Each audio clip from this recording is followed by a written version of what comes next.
Hello students, देखो आज हमारे चैप्टर केमिकल काइनेटिक्स के अंदर हम लोग प्रॉपर न्यूमेरिकल पार्ट के अंदर एंटर करने वाले हैं। अभी तक हम लोगों ने order, molecularity, experimental determination of order, rate law, ये सब कुछ सीख लिया है। मतलब हम लोगों ने इस चैप्टर में काम में आने वाले बेसिक टूल सारे सीख लिए हैं। ठीक, अब हम लोग आगे बढ़ने वाले हैं और जो भी कुछ हम लोगों ने सीखा है उनको हम अब यहाँ पर अप्लाई करके कुछ चीज़ें कैलकुलेट करने वाले हैं, कुछ नई चीज़ें सीखने वाले हैं। तो सबसे पहले हम लोग जो पढ़ने वाले हैं, जो पूरे चैप्टर में चलता ही रहेगा, वो है integrated rate law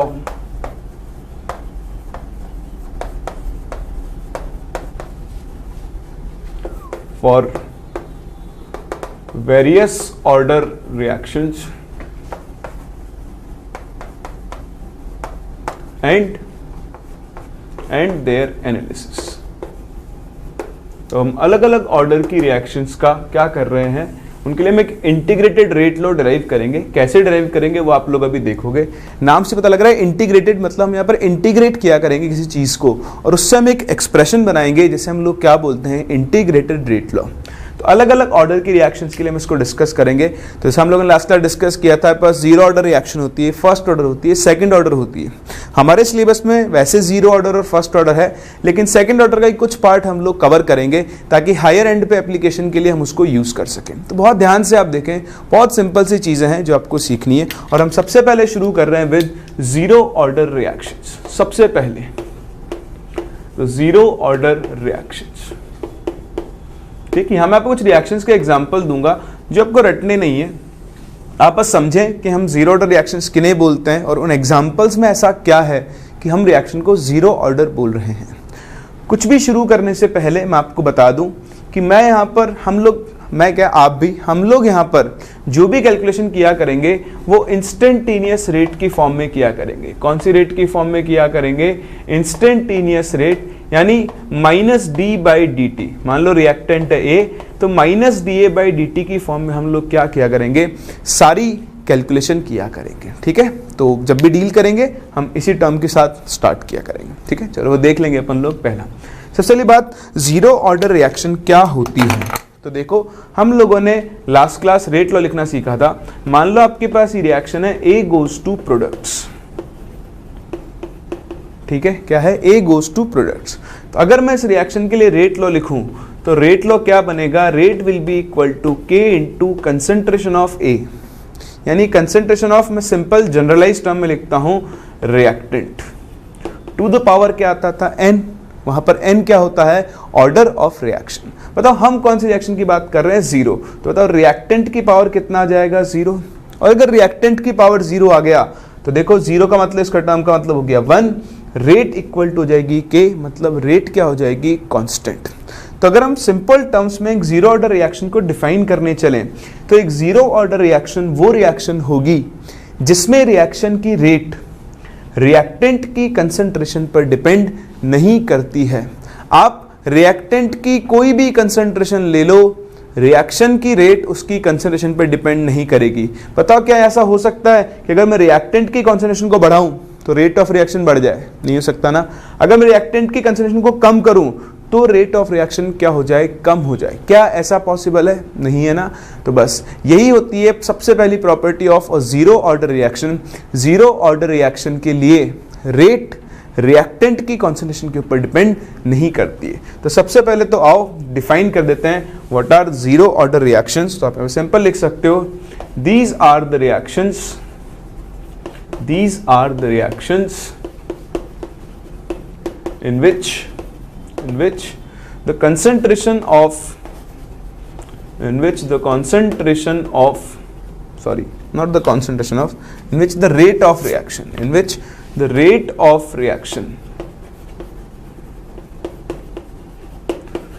does not depend on the concentration of reactant। तो आप यहां से रेट लॉ भी लिख सकते हो कि rate is equals to K into concentration of reactant to the power zero. ये होती है आपकी जीरो ऑर्डर रिएक्शंस। ठीक, तो पहली बात जीरो ऑर्डर रिएक्शंस क्या होती है, फिर डिस्कस करते हैं कुछ examples of zero order reactions. So examples of zero order reactions. तो जैसे मैंने आपसे बोला, आपको ये एग्जांपल्स रटने की जरूरत नहीं है, देखें समझें और आप भूल सकते हैं, कोई दिक्कत नहीं है, ठीक। तो देखो सबसे पहला जो एग्जांपल है अपना, दैट इज फोटोकेमिकल रिएक्शंस। तो मोस्ट ऑफ जो फोटोकेमिकल रिएक्शंस होती हैं those are of zero order. कैसे? अभी देखो आप अपने आप ही बता दोगे। सपोज जैसे आपका ऐसी रिएक्शन है H2 gas plus Cl2 gas, this is in equilibrium, sorry this forms 2HCl gas, ठीक। और ये रिएक्शन होती है सनलाइट की प्रेजेंस में। किसकी प्रेजेंस में? सनलाइट। तो आप जानते हो Hν स्टैंड्स फॉर सनलाइट, है ना। और ऐसी रिएक्शंस क्योंकि लाइट की प्रेजेंस में केमिकल रिएक्शन हो रही है, इसलिए मैंने क्या बोलते हैं, फोटोकेमिकल रिएक्शंस बोलते हैं। सही है। अब आप देखो मैंने क्या किया, मैंने ये रिएक्शन शुरू की, मैंने H2 लिया, उसी कंटेनर में मैंने Cl2 लिया, मैंने 1 मोल H2 लिया, 1 मोल Cl2 लिया कंटेनर के अंदर, लेकिन इसको मैंने इस लाइट से एक्सपोज नहीं किया, इसको एक्सपोज नहीं किया मैंने लाइट को। यहां पर कोई लाइट नहीं, मैं एक डार्क रूम के अंदर इसको लेकर आ गया हूं जहां लाइट नहीं है। बताओ ये रिएक्शन होगी या नहीं होगी? नहीं होगी। अच्छा चलो ऐसा करते हैं, इसके 1 मोल की जगह इसका 10 मोल लेते हैं और इसका भी 10 मोल लेते हैं। बताओ रिएक्शन होगी या नहीं? नहीं होगी। चलो ऐसा करते हैं, इसका 10⁵ मोल ले लेते हैं, या मोलर ले लो, मोल ले लो, इसका भी 10⁵ मोल ले लो, लेकिन अभी भी मैंने इसके ऊपर लाइट इंसिडेंट नहीं की है। बताओ रिएक्शन होगी या नहीं होगी? नहीं होगी ना, बिल्कुल नहीं होगी। क्यों? क्योंकि इस रिएक्शन को होने के लिए किसकी जरूरत है? लाइट। ये रिएक्शन हो ही तब सकती है जब कौन प्रेजेंट हो? लाइट प्रेजेंट हो। तो चाहे आप कंसंट्रेशन को कितना भी बढ़ा लो, इस रिएक्शन की रेट चेंज नहीं होगी, रिएक्शन डिपेंड ही नहीं करेगी, स्टार्ट ही नहीं होगी। क्यों? क्योंकि ये कैसी रिएक्शन है? Zero order reaction. इस रिएक्शन की रेट रिएक्टेंट्स की कंसंट्रेशन पर डिपेंड नहीं करती है। बोलो बात समझ में आ रही है? दूसरा, चलो आपने रिएक्शन शुरू करवा ली सनलाइट की प्रेजेंस में, ठीक। आपने देखा कि सनलाइट की एक फिक्स्ड इंटेंसिटी है, फिक्स्ड इंटेंसिटी तो आप समझते ही हो, है ना। तो फिक्स्ड इंटेंसिटी है, उस इंटेंसिटी पे 5 मोल H2 और 5 मोल Cl2 रिएक्ट कर रहे हैं। बताओ अगर मैंने क्या किया, यहां पर मैंने 50 मोल H2 ले लिया और 50 मोल ही Cl2 ले लिया, लेकिन लाइट की इंटेंसिटी उतनी ही रखी। बताओ अब इनके क्या 50-50 मोल रिएक्ट करेंगे? हाँ वेरी गुड। कितने रिएक्ट करेंगे? वही 5-5 मोल। क्यों? कि भाई इसकी कंसंट्रेशन पे कोई डिपेंड ही नहीं कर रहा है, सब कुछ किस पे डिपेंड कर रहा है? लाइट। अगर लाइट की इंटेंसिटी सेम है, तो फिर आप चाहे 50 मोल लो, आप चाहे 500 मोल लो, आप चाहे 1000 मोल्स लो, आपकी मर्जी हो जितने मोल्स लो, रिएक्ट तो अभी भी सिर्फ कितने मोल्स करेंगे? 5 मोल्स ही करेंगे। बात समझ में आ रही है? तो ऐसी रिएक्शंस को हम लोग किस कैटेगरी के अंदर रखते हैं? जीरो ऑर्डर रिएक्शंस की कैटेगरी के अंदर रखते हैं।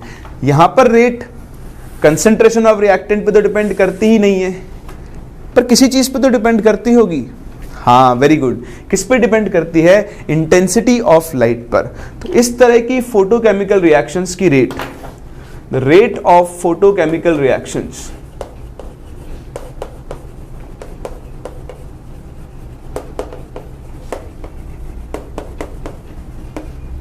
depend on the intensity of light, and the rate is directly proportional to intensity. जैसे जैसे आप इंटेंसिटी ऑफ लाइट बढ़ाते जाओगे, वैसे वैसे रिएक्शन की रेट भी क्या होती जाएगी? बढ़ती जाएगी। तो तब पहला सिंपल सा एग्जांपल जीरो ऑर्डर रिएक्शंस का, जिन्हें हम कौन सी रिएक्शंस बोलते हैं? जिन्हें हम बोलते हैं फोटोकेमिकल रिएक्शंस। और इन रिएक्शन की रेट कंसंट्रेशन ऑफ रिएक्टेंट पे ना डिपेंड करके किस पे डिपेंड करती है? इंटेंसिटी ऑफ लाइट पर, ठीक। ऐसे ही और भी एग्जाम्पल्स हैं। एक जनरल एग्जाम्पल और है, decomposition of gases on metal surface।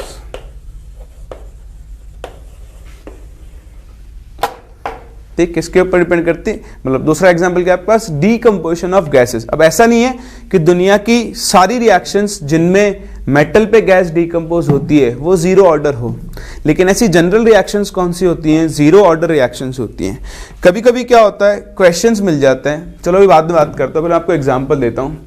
जैसे अपने पास पहला एग्जांपल है decomposition of HI on gold surface. तो आप HI गैस का डीकंपोजिशन करवाओ गोल्ड की सरफेस पर, तो रिएक्शन क्या बनेगी, H2 gas plus I2 gas. अब आप यहां कितना भी HI ले लो, रिएक्शन की रेट डिपेंड करती है मेटल के सरफेस एरिया पर। अगर मेटल का सरफेस एरिया बढ़ेगा तो रिएक्शन की रेट बढ़ेगी, अदरवाइज रिएक्शन की रेट चेंज नहीं होगी। तो इस रिएक्शन में भी जो रेट है वो रिएक्टेंट की कंसंट्रेशन पर डिपेंड नहीं करती है, सिर्फ किस पर डिपेंड करती है, मेटल के सरफेस एरिया पर। तो ये भी कौन सी रिएक्शन है, जीरो ऑर्डर रिएक्शन। अगर आप इस रिएक्शन के लिए रेट लॉ लिखो तो बताओ रेट लॉ क्या लिखोगे, K into HI to the power 0। Although इसकी मॉलिक्युलरिटी 2 है लेकिन इसका ऑर्डर कितना है, 0। तो जैसा मैंने आपसे लास्ट क्लास में डिस्कस किया था, एक जीरो ऑर्डर रिएक्शन कभी भी एलिमेंट्री नहीं हो सकती, क्योंकि अगर वो एलिमेंट्री हो गई तो उसकी मॉलिक्युलरिटी कितनी हो जाएगी, 0, और मॉलिक्युलरिटी 0 होना पॉसिबल नहीं है। खैर इसको हम एनालिसिस में और कवर कर लेंगे। और एग्जांपल देखो, example is decomposition of NH3 in presence of molybdenum. ठीक, तो अगर आप NH3 गैस को डिकम्पोज करो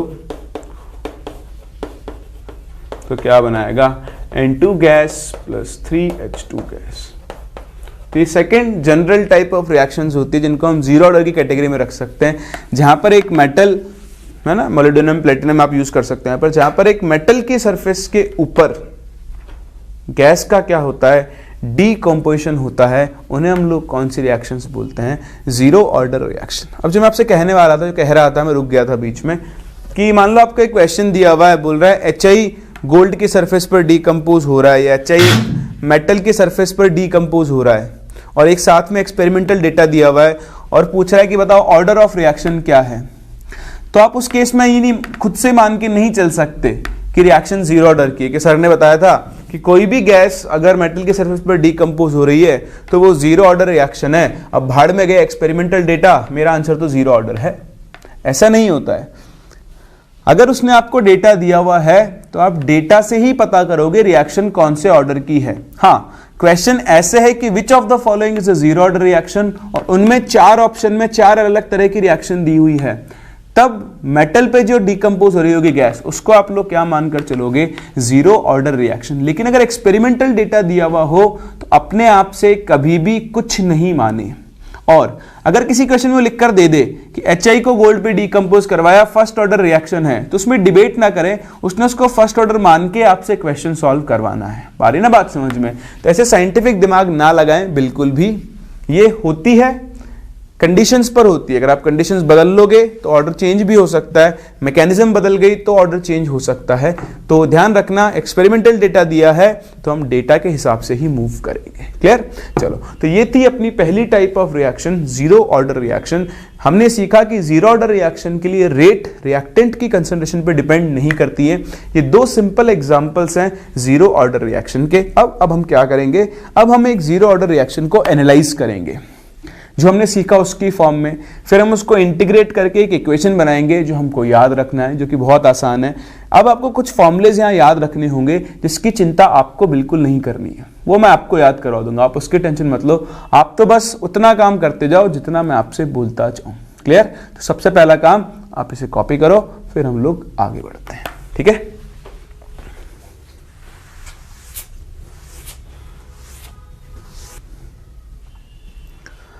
तो अब देखो, हम लोग यहां पर डिस्कस करने जा रहे हैं मैथमेटिकल कैलकुलेशन। तो मैथमेटिकल कैलकुलेशन क्या है जो आपको यहां पे करनी है, तो उसके लिए हम एक हाइपोथेटिकल रिएक्शन कंसिडर कर रहे हैं। Reaction is some A goes to products. ये हमारी रिएक्शन है, ठीक, और हमने मान लिया है कि ये एक जीरो ऑर्डर रिएक्शन है। तो अभी आप देखो, आपको मैं अभी सिखा रहा हूं कि आपको यहाँ पे क्या क्या कैलकुलेट करना है। तो जीरो ऑर्डर रिएक्शन के लिए जितनी चीजें मैं आपको सिखा रहा हूं वही सारी चीजें आपको किसके लिए भी कैलकुलेट करनी होगी, फर्स्ट ऑर्डर के लिए भी कैलकुलेट करनी होगी और सेकंड ऑर्डर के लिए भी कैलकुलेट करनी होगी। जैसे मैं आपको पहले ही बता चुका हूं, सबसे इंपॉर्टेंट कौन सी है, आपकी फर्स्ट ऑर्डर। इसका मतलब ये नहीं है कि जीरो ऑर्डर और सेकंड ऑर्डर इंपॉर्टेंट नहीं है, लेकिन सबसे ज्यादा इंपॉर्टेंट कौन सी है, फर्स्ट ऑर्डर। तो पहले हम जीरो ऑर्डर के लिए चीजें कैलकुलेट करना सीखते हैं, फिर एज इट इज उन्हीं चीजों को हम फर्स्ट ऑर्डर रिएक्शंस के लिए भी कैलकुलेट करेंगे। ठीक है, चलो शुरू करें। यहां पर हम सबसे पहले बोला करेंगे टाइम t इक्वल टू 0। तो टाइम t इक्वल टू 0 मतलब रिएक्शन अभी शुरू नहीं हुई है। तो ये काइनेटिक्स की लैंग्वेज है, इसको आप पहले भी इक्विलिब्रियम के अंदर यूज कर चुके हो। ठीक, तो टाइम t इक्वल टू 0 पर इसकी कंसंट्रेशन को मान लेता हूं A0, या फिर काइनेटिक्स चैप्टर में आपको ये कभी कभी a भी लिखा हुआ मिल सकता है, स्मॉल a।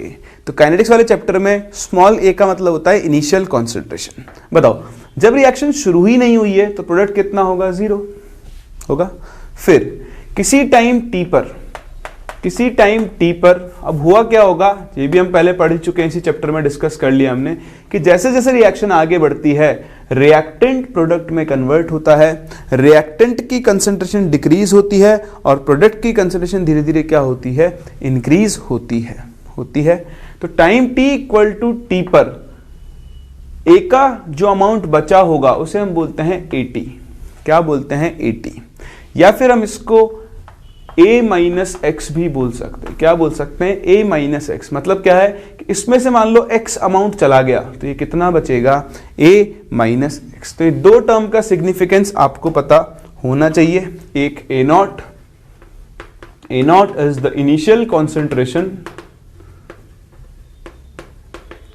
ऑफ रिएक्टेंट, ठीक। और AT, ध्यान देना, AT क्या होता है, कंसंट्रेशन या फिर मोल्स या फिर amount of reactant left eight time t। ठीक, तो t टाइम पर कितना रिएक्टेंट बचा उसे हम लोग क्या बोलते हैं, AT। सही है। अब बात करते हैं रेट की। तो अगर मैं कैलकुलेट करूं इंस्टेंटेनियस रेट, तो मैंने आपको बताया हम यहां पर इंस्टेंटेनियस रेट में डील करेंगे। तो instantaneous rate of reaction at t is equals to t, या टाइम t लिख लो। टाइम t पर इस रिएक्शन की अगर रेट लिखूं तो देखो टाइम t एक इंस्टेंट है, वैसे मैंने आपको बता दिया इंस्टेंटेनियस रेट है। तो देखो हम लिख रहे हैं रिएक्टेंट टर्म्स में, तो साइन आएगा माइनस, और साथ में हम लोग क्या लिखेंगे, माइनस dAT अपॉन dt। कर सकते हो, minus d of AT upon dt, बोलो लिख सकते हैं। सही है, चलो। या फिर आप इसे इसके टर्म्स में लिख सकते हो, a माइनस एक्स के टर्म्स में। कैसे, आप लिखोगे minus d upon dt, AT यानी डिफरेंशिएशन जितना a बचा that is a minus x.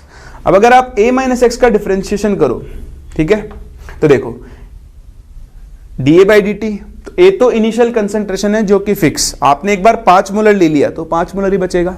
ठीक, तो आप इसका डिफरेंशिएशन करो तो A का डिफरेंशिएशन तो 0 माइनस इसका डिफरेंशिएशन क्या हो जाएगा, माइनस dx बाई dt, तो माइनस माइनस तो हो गया प्लस, ये क्या बन जाएगा, dx बाई dt। तो आप रेट को माइनस dA बाई dt के टर्म्स में भी लिख सकते हो और dx बाई dt के टर्म्स में भी लिख सकते हो। समझ में आ रही ना ये चीज आपको। तो कई बुक्स में कई जगह पर इस टर्म में पढ़ाया जाता है, मुझे ये ज्यादा कन्वीनियंट लगता है, आपको भी लगेगा, इसलिए मैं इस फॉर्म को यूज करूंगा। इस फॉर्म को मैं आगे यूज करूंगा जब मैं आपसे सेकेंड ऑर्डर के बारे में बात करूंगा। ठीक है, तो अभी मैंने आपको समझा दिया है, मैं आपको दोबारा समझा दूंगा कि भाई माइनस dA बाई dt को आप प्लस dx बाई dt भी लिख सकते हो। कैसे, वो मैंने आपको प्रूव करके दिखा दिया है ना। चलो ठीक है, तो इसको उड़ा देते हैं, साइड में कर दो इसे। तो अब बढ़ते हैं आगे। बताओ ये कौन सी रिएक्शन है, ये एक जीरो ऑर्डर रिएक्शन है। तो अगर ये जीरो ऑर्डर रिएक्शन है तो बताओ रेट ऑफ रिएक्शन जो होगी किसके टर्म्स में, ए के टर्म्स में, वो कितनी होगी, माइनस dAT बाई dt। ये तो हुई डिफरेंशियल फॉर्म, सही है। इसको इक्वेट करो रेट लॉ वाली फॉर्म से। तो सिंस ये एक जीरो ऑर्डर रिएक्शन है तो टाइम t पर इस रिएक्शन की रेट क्या होगी, k इंटू अब ध्यान देना, आप जिस टाइम पर रेट निकाल रहे हो उसी टाइम की कंसंट्रेशन यूज करोगे। बताओ किस टाइम पर रेट निकाल रहे हो, टी टाइम पर, तो टी टाइम पर इसकी कंसंट्रेशन कितनी है 80, तो आप लिखोगे K × 80 टू द पावर 0। क्यों? क्योंकि रिएक्शन कौन से ऑर्डर की है, 0 ऑर्डर की है। बोलो बात समझ में आ रही है? ये चीज आप ध्यान रखना। अगर मुझसे ये इनिशियल रेट पूछता तो मैं कितना लिखता, K × इनिशियल कंसंट्रेशन कितनी थी A0 और उसकी पावर लिखता जो भी इसका ऑर्डर है ना। इसलिए ना ये जो मैं चीजें स्ट्रेस डाल के बता रहा हूं ये बहुत इंपॉर्टेंट है, इनसे आप बहुत कुछ सीखने वाले हो। तो देखो यहां से मुझे दिखाई दे रहा है कि A की पावर 0 तो हो गया 1, यानी इस रिएक्शन की जो रेट होती है वो कांस्टेंट होती है, क्योंकि वो कंसंट्रेशन पे डिपेंड नहीं कर रही है। भाई K कांस्टेंट है ना, तो रेट भी क्या हो गई, कांस्टेंट। तो यहां पर आपको सबसे पहले एक ग्राफ बनाना होता है। यहां पे ना बहुत सारी चीज सीखोगे आप, ग्राफ बनाना सीखोगे, तो अभी देखते जाओ, अभी याद रखने वाली चीजें नहीं है, बस देखते चलो हम क्या क्या बना रहे हैं। तो हम यहां पर एक ग्राफ बना सकते हैं, that graph will be between rate of reaction and concentration of reactant. तो देखो, सिंस जीरो ऑर्डर रिएक्शन के लिए रेट कंसंट्रेशन पे डिपेंड करती नहीं है, तो ग्राफ कैसा बनेगा, एक कांस्टेंट लाइन। तो अब देखो पहचानने का तरीका हो गया, अगर कभी भी रेट और कंसंट्रेशन में एक कांस्टेंट लाइन ग्राफ आ रहा है, मतलब रिएक्शन कौन से ऑर्डर की होगी, जीरो ऑर्डर रिएक्शन होगी। सब चीजें अपने काम में आएगी आगे, अभी तो आप देखते चलो। तो मैं क्या बोल रहा हूं कि अगर रेट और कंसंट्रेशन में, किसकी कंसंट्रेशन में, रिएक्टेंट की कंसंट्रेशन में ग्राफ कांस्टेंट लाइन है, तो रिएक्शन कौन से ऑर्डर की होगी, जीरो ऑर्डर की होगी। ये चीज ठीक है। चलो, तो पहला ग्राफ का काम। अब हम इस इक्वेशन को दोबारा यूज करते हैं। कैसे यूज करते हैं देखो, यहां लेकर आते हैं, पहले तो इसे थोड़ी जगह बनाते हैं और उसके बाद अब आप देखो, मैंने लिखा rate is -d of 80/dt is equals to क्या हो गया, कांस्टेंट के। अब हमें करना है इंटीग्रेट। ये एक डिफरेंशियल इक्वेशन बन चुका है, तो d80 देखो किसकी इक्वल होगा, माइनस साइन को इधर भेज दो, -k × dt। ठीक, अब आप लगाओगे लिमिट्स, तो लिमिट्स क्या लगाओगे, यहां पर लिमिट्स लगाओ, यहां पर लिमिट्स लगाओ। तो यहां dt के रिस्पेक्ट में इंटीग्रेशन है, तो हम टाइम 0 से टाइम t तक की बात कर रहे हैं। ठीक है, यहां इंटीग्रेशन किसकी फॉर्म में, 80 कंसंट्रेशन के टर्म्स में। तो देखो टाइम t = 0 पर इसकी कंसंट्रेशन कितनी थी, A0, और टाइम t = t पर इसकी कंसंट्रेशन क्या हो चुकी है, 80। तो हम इसे 0 से t और A0 से 80 के बीच में क्या करेंगे, इंटीग्रेट करेंगे। बताओ dx का इंटीग्रेशन क्या होता है, x, तो d80 का इंटीग्रेशन क्या बन जाएगा, 80, और इस पे लिमिट लगा दो A0 और 80। सिमिलरली k तो कांस्टेंट बाहर आ गया, -k × t का इंटीग्रेशन बनेगा t, और सॉरी dt का इंटीग्रेशन बनेगा t, और लिमिट लग जाएगी 0 से t। सही है?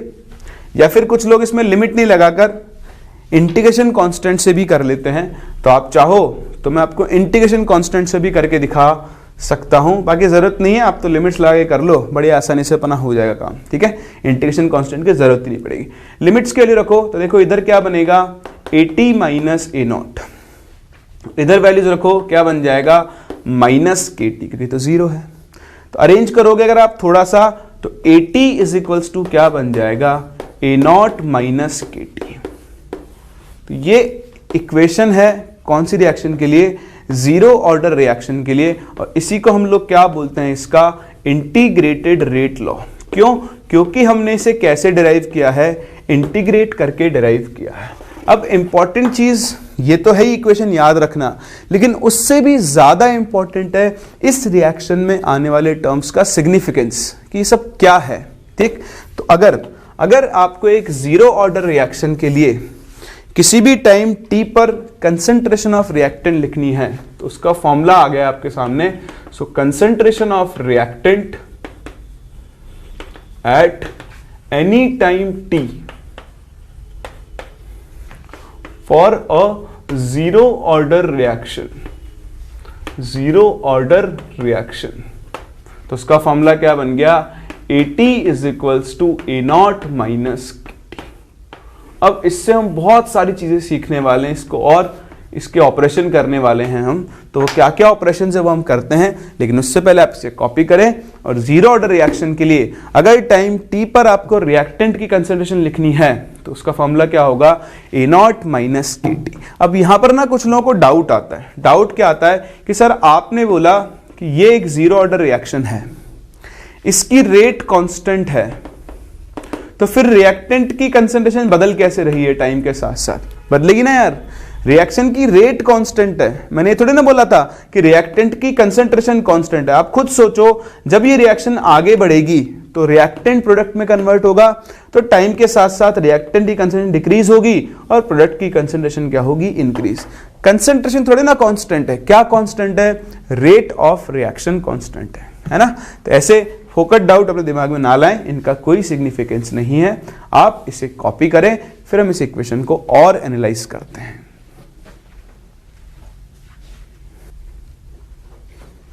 तो देखो क्या क्या हमको यहां पर एनालाइज करना है। सबसे पहले चीज आप देखो यहां पे, मुझे बताओ वेरिएबल कौन कौन है। क्या 80 वेरिएबल है? हाँ बिल्कुल है। मैंने क्या बोला आपसे, टाइम के साथ साथ इसकी कंसंट्रेशन क्या होगी, डिक्रीज होगी। तो देखो टाइम के साथ साथ इसकी कंसंट्रेशन बदल रही है। मैं क्या बोल रहा हूँ, टाइम के साथ साथ, मतलब टाइम खुद भी वेरिएबल है। बताओ A0 क्या होता है, इनिशियल कंसंट्रेशन। क्या ये वेरिएबल है? नहीं है। एक बार आपने जितना रिएक्टेंट ले लिया वो ले लिया, उसके बाद आप उसको दोबारा तो बदल नहीं सकते रिएक्शन शुरू होने के बाद। मतलब ये कांस्टेंट के रेट कांस्टेंट, जो खुद भी क्या है, कांस्टेंट है। इसका मतलब यहां पर मुझे दो वेरिएबल दिखाई दे रहे हैं, 80 और T। और अगर ये दो वेरिएबल्स हैं तो मैं यहां पर इन दो वेरिएबल्स के बीच में ग्राफ बना सकता हूं। तो हम यहां पर एक ग्राफ बनाते हैं, that will be between 80 versus time T। तो ये जो भी हम बना रहे हैं, आगे हम लोग ना एक टॉपिक पढ़ेंगे, how to determine order of reaction. तो ये ग्राफ्स वगैरह सब आपके वहां पर बहुत काम में आएंगे। देखो हर रिएक्शन का अपना एक कैरेक्टरिस्टिक, मतलब अपना एक खुद का अलग टाइप का ग्राफ होगा। फर्स्ट ऑर्डर का ग्राफ जीरो ऑर्डर से डिफर करेगा, जीरो ऑर्डर का ग्राफ फर्स्ट ऑर्डर से सेकंड ऑर्डर से हमेशा क्या करेगा, डिफर। तो ये जो हम ग्राफ बना रहे हैं इन वेरिएबल्स के बीच में ऐसा ग्राफ सिर्फ और सिर्फ कौन सी रिएक्शन के लिए बन सकता है, जीरो ऑर्डर। तो बताओ ग्राफ कैसा बनेगा, 80 इसको लिखा है y एक्सिस की तरफ, तो इसको लिख लेता हूं y इज इक्वल्स टू ये constant minus m into x, क्योंकि मैंने t को x की तरफ लिया है। तो ये ग्राफ बन गया एक straight line with negative slope and positive intercept. तो इसका ये जो इंटरसेप्ट है, तो देखो इंटरसेप्ट तो बराबर हो गया इनिशियल कंसंट्रेशन A0 के बराबर होगा।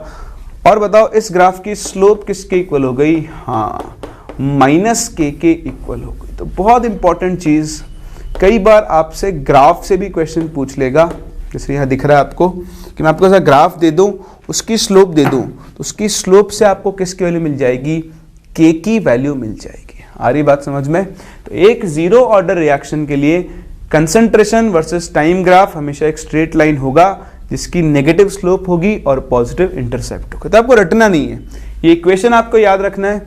इस इक्वेशन से आप ये ग्राफ कभी भी बना सकते हो। आप तो वैसे भी मैथ्स के स्टूडेंट हो यार, आप तो इंजीनियर स्टूडेंट्स हो। मेडिकल वाले जो होते हैं उनको प्रॉब्लम आ सकती है क्योंकि उन्होंने मैथ्स इतनी नहीं पढ़ी होती है, पर आपका तो फेवरेट सब्जेक्ट है मैथ्स। तो y equal to mx plus C minus mx plus C, ये सब आपने बहुत डिटेल में पढ़े हुए हैं। तो मुझे नहीं लगता कि आपको ये ग्राफ रटने की जरूरत है, आपको ये इक्वेशन यूज करना है और इससे आप किसी भी टाइम ग्राफ प्लॉट कर सकते हो। सही है। ग्राफ के बाद हमें यहाँ पर कुछ और टर्म्स डिफाइन करने हैं और उनको कैलकुलेट करना सीखना है। ठीक, तो आओ आगे बढ़ते हैं और थोड़ा एनालाइज करते हैं जीरो ऑर्डर रिएक्शंस और उनकी प्रॉपर्टीज को।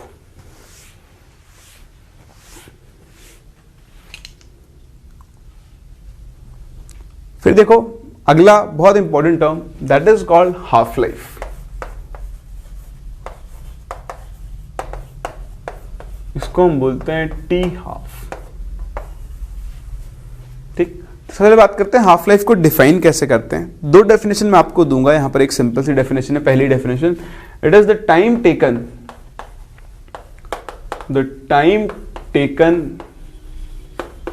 For half of the reactant to decompose। कि जितना रिएक्टेंट आपने लिया था उसका हाफ डीकम्पोज होने में जो टाइम लगेगा उसे हम लोग क्या बोलते हैं, उसकी हाफ लाइफ। या फिर हम इसकी एक और डेफिनेशन लिखते हैं, that is the time taken, आप मेरे साथ साथ लिख सकते हो, the time taken for the concentration of reactant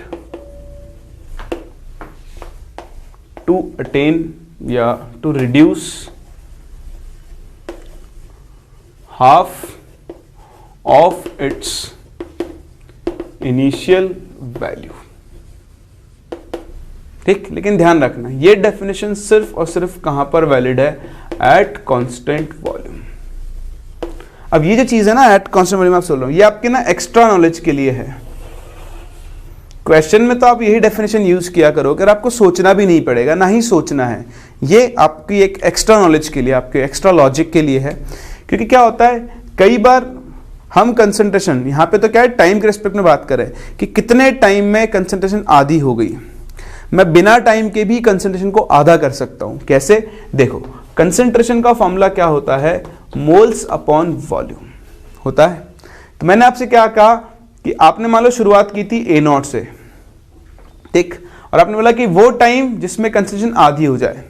तो अगर मैं मान लो 10 सेकंड बाद ही सिस्टम का वॉल्यूम डबल कर दूं, तो वॉल्यूम डबल करते ही उसकी कंसंट्रेशन क्या हो जाएगी, आधी।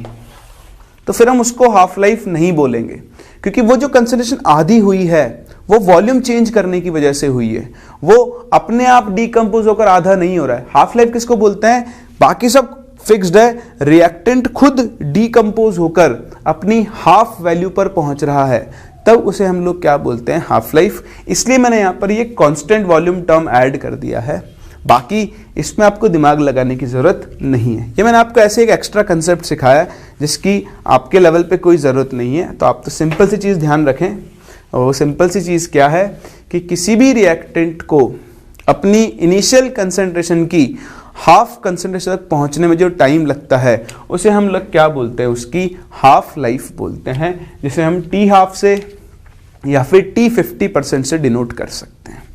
सही है, चलो आगे बढ़ते हैं। देखो अब आप, अगर आप एक जीरो ऑर्डर रिएक्शन की बात कर रहे हो, for a zero order reaction, तो देखो आप लोगों ने अभी एक इक्वेशन डिराइव किया था, क्या, AT is equals to A0 minus KT। ठीक, अब मैं इस रिएक्शन की हाफ लाइफ पता करना चाहूँ तो कैसे पता करूंगा कि भाई जब टाइम T हाफ के बराबर होगा, तो हाफ लाइफ की बात करो, बताओ जब टाइम T हाफ के बराबर होगा तो कंसंट्रेशन, उस टाइम पर कंसंट्रेशन कितनी हो चुकी होगी, इनिशियल कंसंट्रेशन की आधी होगा ना। बस ये वैल्यूज इस इक्वेशन में रख दो। तो जैसे आप इस इक्वेशन में वैल्यूज रखते हो, AT इक्वल टू, तो मैं लिख सकता हूं A0/2 is equals to A0 minus K into, इसकी जगह आप लिख सकते हो T हाफ। तो इसको इधर ले जाओ, इसको इधर ले आओ, और यहां से जब आप इस रिएक्शन के लिए T हाफ की वैल्यू कैलकुलेट करोगे तो बताओ T हाफ कितना हो चुका होगा इस जीरो ऑर्डर रिएक्शन के लिए, that will be equal to A0/2K।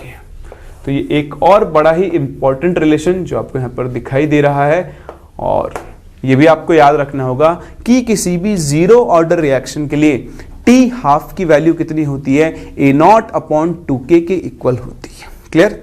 अब यहां पर फिर से एक और ग्राफ बन गया जो आपके काम में आएगा।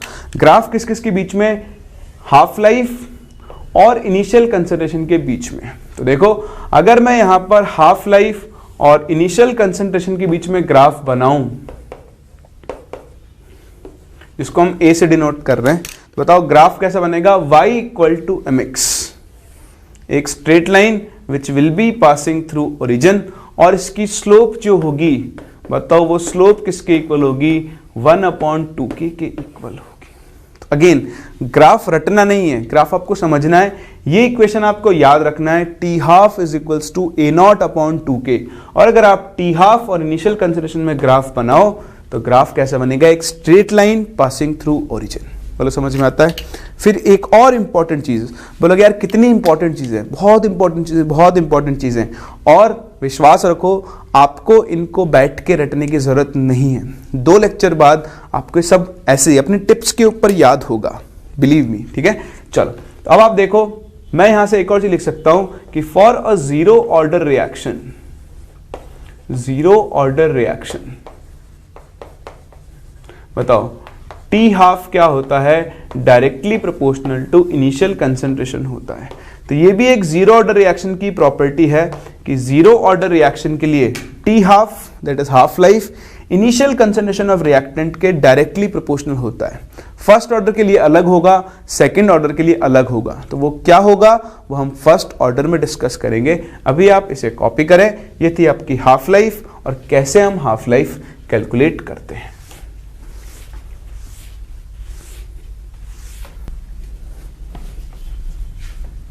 चलो, हाफ लाइफ हो गई।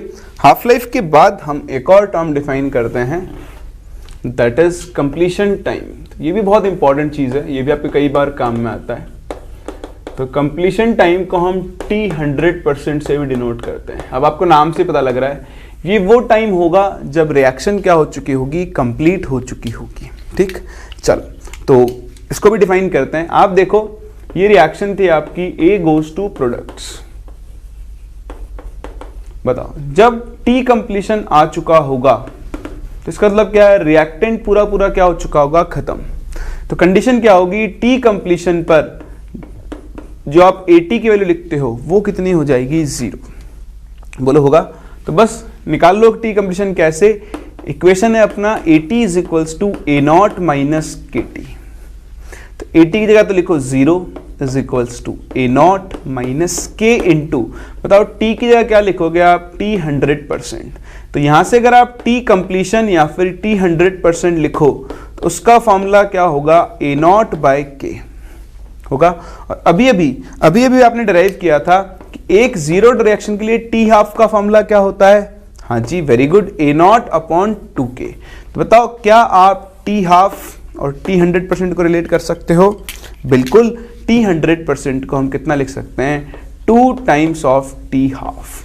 तो ये एक और बहुत ही इंपॉर्टेंट प्रॉपर्टी आ चुकी है एक जीरो ऑर्डर रिएक्शन की। इसका मतलब क्या हुआ, that is a zero order reaction is completed in 2 half lives. 2 half life में एक जीरो ऑर्डर रिएक्शन थियोरेटिकली क्या हो जाती है, कंप्लीट। थियोरेटिकली है ना, प्रैक्टिकली भी मतलब आप बोल सकते हो, बट एग्जैक्ट कंप्लीशन कभी नहीं होता है। कोई रिएक्शन अगर 90% 80% हो गई तो हम उसको एक्सपेरिमेंटली कंप्लीट मान लेते हैं। ठीक, तो अगर इस चीज का कंसेप्ट को आप यूज कैसे करोगे, अगर आपसे कोई बोलता है कि एक जीरो ऑर्डर रिएक्शन की हाफ लाइफ 10 मिनट है, तो इसका मतलब 20 मिनट में वो रिएक्शन क्या हो चुकी होगी, कंप्लीट। देखो, मैं जितने भी पॉइंट्स आपको स्ट्रेस डाल के बोल रहा हूं, मैं हर टाइप पर आपको एक क्वेश्चन करवाऊंगा और तब आपको इनकी इंपॉर्टेंस पता होगी कि अगर ये चीजें आपको याद है, आती हैं, तो कितनी आसानी से आप उस क्वेश्चन को सॉल्व कर लोगे। ठीक, तो पहली चीज हाफ लाइफ हमने देखा, जीरो ऑर्डर रिएक्शन के लिए हाफ लाइफ का फॉर्मूला क्या होता है, A0 अपॉन 2K। और टी कंप्लीशन का फॉर्मूला क्या होता है, A0 अपॉन K। और T completion 2 times of T half होता है। सही है? चलो इसे भी आप कॉपी करो, फिर कुछ और बातें करते हैं जीरो ऑर्डर रिएक्शन के बारे में।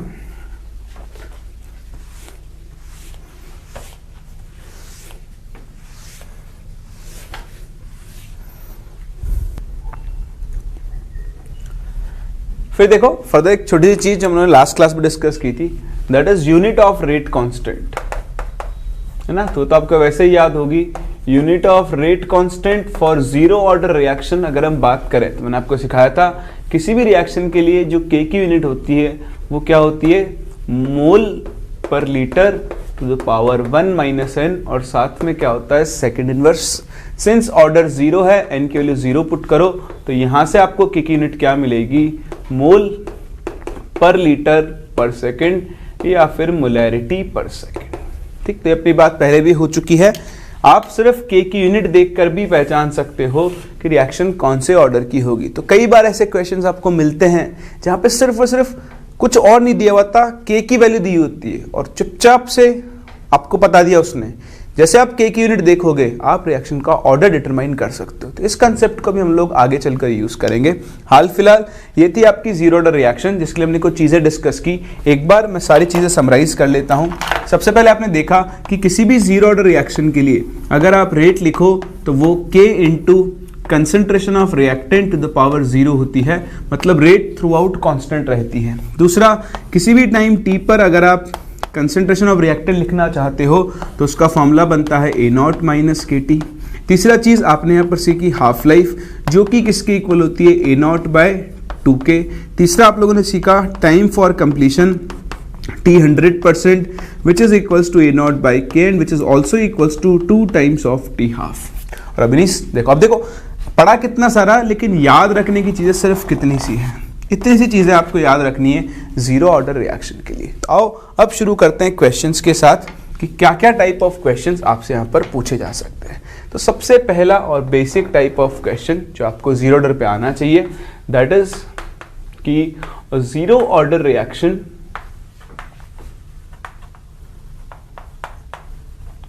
is completed, is 20% completed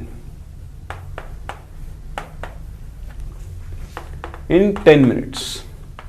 ठीक है, ये उसने आपको एक डेटा दे दिया है कि एक जीरो ऑर्डर रिएक्शन 20% कंप्लीट हो गई 10 मिनट्स में। अभी आपसे कुछ भी पूछ सकता है, हाफ लाइफ पूछ लेगा, रेट कांस्टेंट की वैल्यू पूछ लेगा, या ऐसा पूछ लेगा कि बताओ हाउ मच टाइम या इन व्हाट टाइम, ऐसा लिख लो डायरेक्ट आप, तो in what time it will be 80% completed।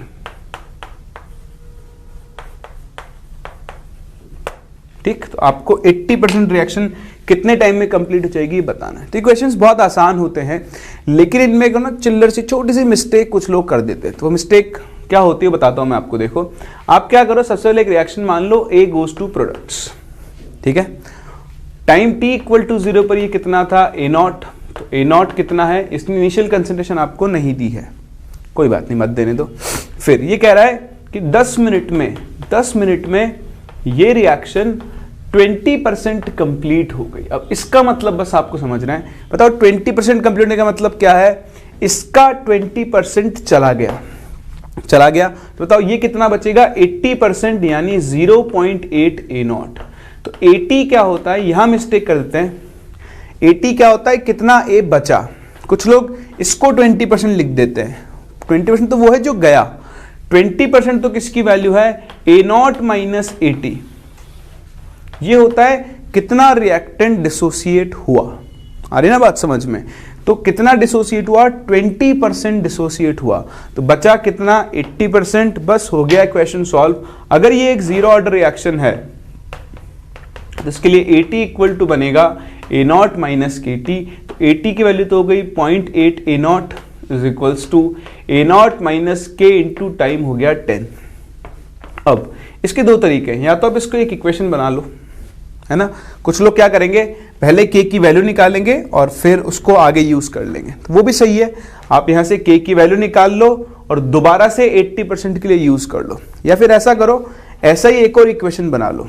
तो बताओ, मान लो 80% कंप्लीशन में टाइम t लगा, तो at time t is equals to t, reaction 80% complete हो गई है। तो बताओ 80% कंप्लीट हो गई तो ये कितना बचेगा, 20%, 0.2 A0। प्रोडक्ट से भी मुझे कोई मतलब नहीं है, फिर से इक्वेशन बनाओ, 80 की जगह लिखो 0.2 A0 is equals to A0 minus K into ये टाइम आपको निकालना है। Equation number 2, equation 1 minus equation 2 कर दो, तो देखो माइनस माइनस ये हो जाएगा प्लस, 0.8 में से 0.2 गया तो 0.6 A0 बचेगा। और आपको A0 की वैल्यू भी चाहिए होगी कैलकुलेट करने के लिए ना, उसके बिना आप कैलकुलेट कर लोगे। ऐसे करो, सब्ट्रैक्ट मत करो, डिवाइड करते हैं, है ना, दोनों को डिवाइड करते हैं। तो डिवाइड करने से पहले इसको थोड़ा अरेंज कर लो। तो देखो ये 10K किसके इक्वल हो जाएगा, 0.2 A0 के। ठीक है, तो इक्वेशन 1 बोलो इसको, और ऐसे जब आप सेकंड लिखोगे 0.2 A0 is equals to A0 minus K into T, तो K इंटू टी किसके इक्वल हो जाएगा, 0.8 A0 के। Equation number 2। Equation 2 divided by 1 कर दो, तो जैसे आप इसको लिखोगे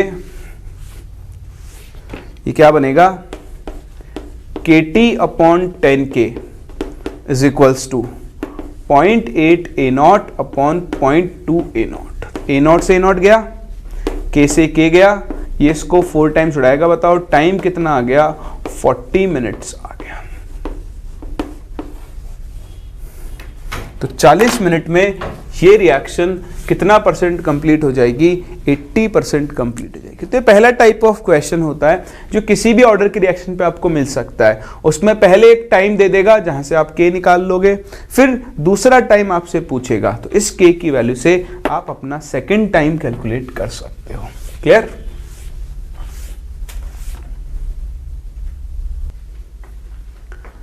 फिर देखो अगला क्वेश्चन जीरो ऑर्डर रिएक्शन के ऊपर ही। Question is this, for a reaction following data is given.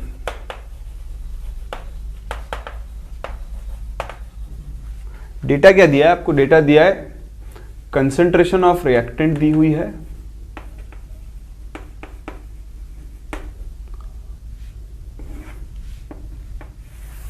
और साथ में आपको टाइम दिया हुआ है इन सेकेंड्स। ठीक, तो आपको 0 पर कंडीशन दी, मान लो 1 मोलर, 10 सेकेंड के बाद आपको कंडीशन दी हुई है 0.75 मोलर, 20 सेकेंड के बाद, है ना। ऐसे हाइपोथेटिकल डेटा ले रहा हूं मैं। मान लो आपको वैल्यू दी हुई है कुछ, मैं ले लेता हूँ 0.6 मोलर ऐसे, और 40 सेकेंड ऐसे नहीं दे सकता, मेरे को वैल्यूज देखनी पड़ेंगी वरना दिक्कत आ जाएगी। तो देखो डेटा थोड़ा चेंज करते हैं, है ना, थोड़ा डेटा से ले लेते हैं। तो इसको आप कर लो 30 सेकेंड, ये बच गया 0.75 मोलर, इसको आप ले लो 120 सेकेंड और ये हो गया 0। ठीक, और आपको कैलकुलेट करना है यहां पर क्या, calculate the rate constant if the reaction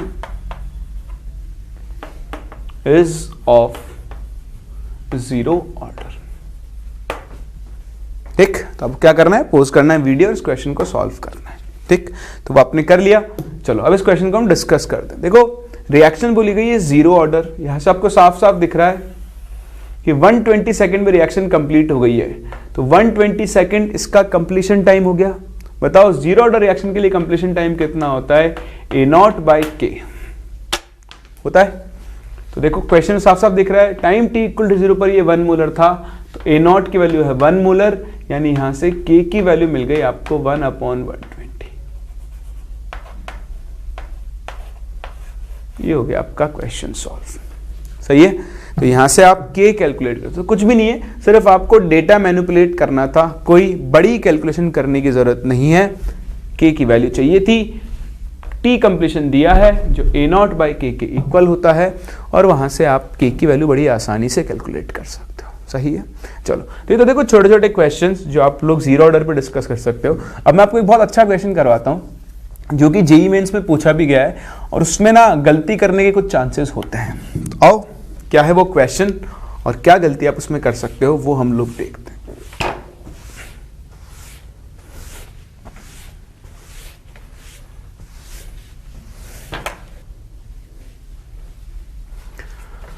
तो मित्रों बात है सन 2010 की, जब एक्चुअली जेईई मेंस नहीं था, वो AIEEE था। बट क्या फर्क पड़ता है, सिर्फ नाम ही तो बदला है, काम तो दोनों का क्या है, सेम। तो अच्छा क्वेश्चन है 0 ऑर्डर रिएक्शन के ऊपर। देखो आप कोई भी बुक सॉल्व करो, मटेरियल सॉल्व करो, 0 ऑर्डर रिएक्शन पे आपको बहुत ज्यादा टाइप ऑफ क्वेश्चन नहीं मिलते हैं। ठीक, मैक्सिमम आपको फर्स्ट ऑर्डर पे ही मिलेंगे क्योंकि उसी में यूटिलाइजेशन ज्यादा होता है। लेकिन एक अच्छा क्वेश्चन था। क्वेश्चन इज कि आपको हाफ लाइफ दी हुई है T½ फॉर द रिएक्शन या फॉर द 0 ऑर्डर रिएक्शन लिख देता हूं सीधा ही मैं तो आपको, क्योंकि ऑर्डर तो आपको ढूंढना ही नहीं है इसमें, for the zero order reaction and the reaction is A goes to products is 1 hour. इस जीरो ऑर्डर रिएक्शन के लिए आपको टी हाफ दिया गया है 1 hour. आगे भी बोल रहा है when the initial concentration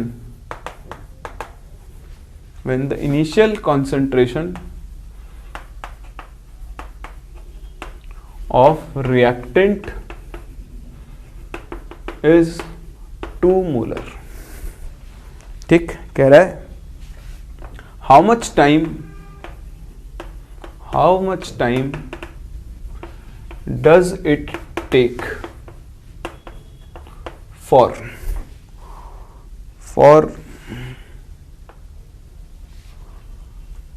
its concentration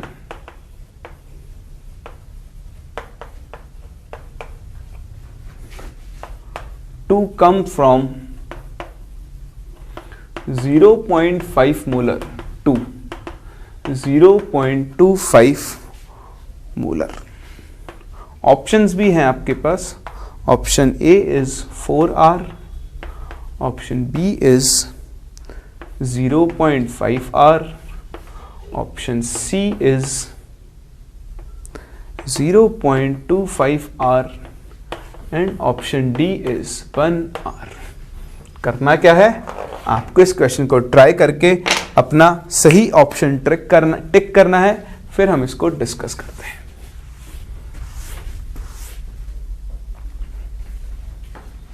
चलो कर लिए ट्राई. देखो आपने जितने लोगों ने इसका आंसर 1R टिक किया है वो सबके सब गलत हैं. उन्होंने वही मिस्टेक की है जो इस क्वेश्चन में एक्सपेक्ट की गई है. हम सोचते ही नहीं कि क्या कर रहे हैं. इसने बोला कि हाफ लाइफ है 1R, जो इनिशियल कंसेंट्रेशन 2 मोलर. फिर ये कह रहा है कि 0.5 से 0.25 पहुंच गया. तो लोग दिमाग क्या लगाते हैं, भाई 0.5 से 0.25 पहुंच गया, आधा हो गया मतलब हाफ लाइफ के बराबर ही होगा. ये तो उसने मामू बनाने के लिए इस ऑप्शन दे दिए हैं. अपना ऑप्शन होगा डी. तो ये गलत है. इसका करेक्ट आंसर है ऑप्शन नंबर सी. कैसे, बहुत ध्यान से देखो. बताओ एक जीरो ऑर्डर रिएक्शन के लिए टी हाफ का फॉर्मूला क्या होता है. हाँ जी, A0/2K होता है. तो A0 इनिशियल कंसंट्रेशन दी गई है 2/2 इंटू K तो आपको पता नहीं, और ये वैल्यू दी गई है 1. तो यहाँ 2 से 2 गया. बताओ K की वैल्यू आपको कितनी मिल गई, 1. और आपसे यूनिट लिखना चाहो तो लिख सकते हो मोलैरिटी पर आर, क्योंकि एक जीरो ऑर्डर रिएक्शन है. सही है. तो आपको इस रिएक्शन के लिए K की वैल्यू मिल गई 1. अब आपको आगे कैसे सॉल्व करना है. देखो यहाँ पर हाफ नहीं हो रहा है. अगर इस रिएक्शन को मैं ठीक से लिखकर एनालाइज करूं तो ये A गोज टू प्रोडक्ट्स था. Time t equal to 0. बताओ इसकी इनिशियल कंसेंट्रेशन कितनी थी, 2 मोलर. किसी टाइम t पर ये कहां पहुंचा, 0.5 मोलर, तो इसको T1 बोल देता हूं. और किसी टाइम T2 पर इसको कितना पहुंचना था, 0.25 मोलर यहां पहुंचना था. अब इसको सॉल्व करने के ना दो तरीके हैं. या तो आप 2 मोलर से 0.25 मोलर का टाइम निकालो, और 2 मोलर से 0.5 मोलर. एक तो यहां से यहां पहुंचने का टाइम निकालो T1, एक यहां से यहां पहुंचने का टाइम निकालो T2, और दोनों का डिफरेंस निकाल लो T2 माइनस T1. तो आपको वो टाइम मिल जाएगा. तो वो थोड़ा लेंदी प्रोसेस है. मैं आपको एक और दूसरा तरीका सिखाता हूं. उसने क्या बोला कि भाई ये रिएक्शन तो यही है, अब ये यहां से और यहां पहुंच रहा है. तो आप क्या करो, इसको मान लो इनिशियल कंसेंट्रेशन, इसको मान लो फाइनल कंसेंट्रेशन, और K की वैल्यू सेम रखो. तो आप फिर से इक्वेशन लगाओ, AT is equals to A0 minus KT. बात समझ में आ रही है ना आपको मैं क्या कह रहा हूं. तो अब A0 आप 2 लेने की जगह 0.5 ले. तो मान लो कि आपने तो रिएक्शन ही यहां से शुरू की थी. तो देखो AT कितना, जितना बचा 0.25, A0 कितना 0.5, माइनस K की वैल्यू हो गई 1 इंटू टाइम. तो यहां से T की वैल्यू निकाल लो, आपको आंसर मिल जाएगा 0.25R. समझ में आ रहा है. दूसरा तरीका मैं आपसे क्या कह रहा था, आप यहां से आते, आप क्या लिखते हैं, AT that is 0.5 is equals to A0 minus K की वैल्यू 1 इंटू टाइम निकालते T1. तो T1 की वैल्यू आती है 1.5. फिर आप क्या करते, फिर आप यहां से डायरेक्ट यहां पहुंचते। तो उसके लिए आप क्या लिखते, 0.25 is equals to 2 minus 1 into T2। यहां से T2 के वैल्यू निकालते 1.75 और T2 माइनस T1 से आप टाइम निकाल लेते तो कितना आता, 0.25। तो अगर आपको ये मेथड अच्छा लगता है तो आप इसे फॉलो करो, ये मेथड अच्छा लगता है तो इससे फॉलो, ये ज्यादा कन्वीनियंट होता है। ये अपन फर्स्ट ऑर्डर में भी डील करेंगे। जब आपको दो अलग अलग टाइम पर कंसंट्रेशन दी हुई हो तो जो पहली कंसंट्रेशन है उसको A0 मान लो, दूसरी को AT मान लो, और इनके बीच का जो टाइम है उसको T मान के आप अपना क्वेश्चन सॉल्व कर सकते हो। आई बात समझ में?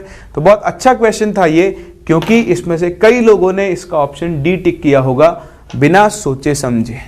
कर सकते हैं। ये थी अपनी जीरो ऑर्डर रिएक्शन, उसकी कुछ प्रॉपर्टीज, कैरेक्टरिस्टिक्स और इसके ऊपर बेस्ड कुछ क्वेश्चंस। ठीक है, अब एक क्वेश्चन मैं आपको होमवर्क के लिए दे रहा हूं, दिमाग लगाना, इसमें आप लोग मिस्टेक कर सकते हो। क्वेश्चन क्या है? बहुत सिंपल सा क्वेश्चन है। Question is this, for a zero order reaction and the reaction is 2A goes to products। बहुत ध्यान से सॉल्व करना। Half life T half is से सम 120 सेकेंड्स। कितना है इसका T हाफ? 120 सेकेंड है। And initial concentration is say 2 molar। ठीक, calculate rate constant of the reaction. ठीक है, ये आपके लिए होमवर्क है। इस क्वेश्चन में ट्विस्ट है, ट्विस्ट का ध्यान रखें, अदरवाइज आप गलती करोगे ही करोगे। तो यहां खत्म होती है अपनी पहली type of reaction, those are zero order reaction. Next class पहले हम इस क्वेश्चन को सॉल्व करेंगे और फिर हम दोबारा से एनालाइज करेंगे फर्स्ट ऑर्डर रिएक्शंस को। जो काम हमने जीरो ऑर्डर रिएक्शंस के लिए किए वही सारे काम हम किसके लिए करेंगे? फर्स्ट ऑर्डर रिएक्शंस के लिए भी करेंगे। ठीक है, तो मिलते हैं नेक्स्ट क्लास और यहां से आगे कंटिन्यू करते हैं।